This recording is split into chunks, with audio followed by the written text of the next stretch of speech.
नमस्ते दोस्तों, आज हम आपको सुनाएंगे एक ऐसी कहानी जिसमें एक पुरानी वीरान स्कूल और कुछ बहादुर दोस्त शामिल हैं। लेकिन ये बहादुर दोस्त कब तक अपनी बहादुरता दिखा पाते हैं, ये जाना बहुत ही दिलचस्प होगा। स्कूल की डरावनी कहानी।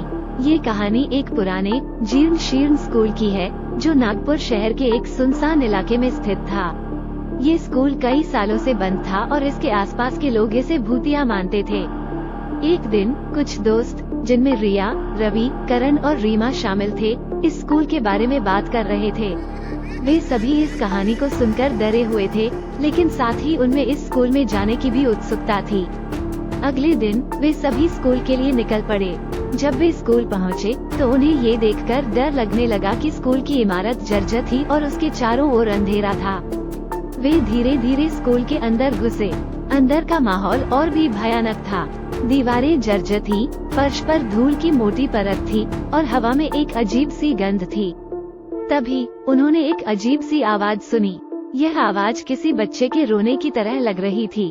वे डर गए, लेकिन फिर भी आगे बढ़ने का फैसला किया। वे उस कमरे में पहुँचे जहाँ से आवाज आ रही थी। कमरे में अंधेरा था और कुछ भी दिखाई नहीं दे रहा था। तभी उन्होंने एक अजीब सी छाया देखी। छाया धीरे धीरे उनकी तरफ बढ़ने लगी। वे डर गए और भागने लगे। जैसे ही वे भाग रहे थे, उन्होंने देखा कि छाया उनके पीछे आ रही है।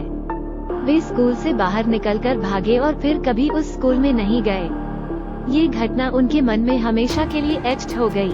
उन्हें आज भी उस दिन की याद आती है और वे उस स्कूल को कभी नहीं भूल पाते। कहानी का नैतिकता: डर का सामना करना जरूरी है। डर के आगे भागने से डर और बड़ा हो जाता है। तो दोस्तों, आपको ये कहानी कैसी लगी? कमेंट सेक्शन में अपने विचार जरूर शेयर करें।